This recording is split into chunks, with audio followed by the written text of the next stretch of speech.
Chaki bro, huyu naye amebloki tena. Na mshamba zipo hapatikani tena kwa simu. Yaani mademo wa siku hizi wanahitaji sana wanaume wenye magari. Labda ni kweli. Lakini pia huenda wakawa wanatafuta mtu wa maana.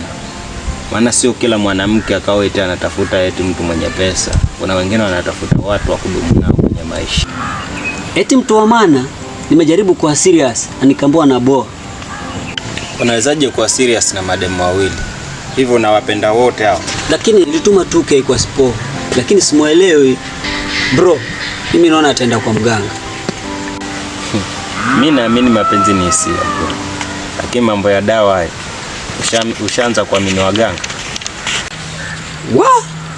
Kuna jamaa amenipanisha namba ya mganga hapo. Anaitwa Senzo. Umetumanishiwa hadi namba?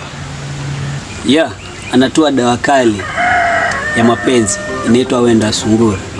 Na mtu ukimpata na hii anachanganyikiwa. Wewe Tony wewe. Unamaanisha uchawi? Hiyo si ni kuharibu maisha yako. Unakumbuka tumelelewa kwenye misingi ya dini? Siku hizi mapenzi ni vita bro. Hayafanyiwi dua, yanatengenezwa.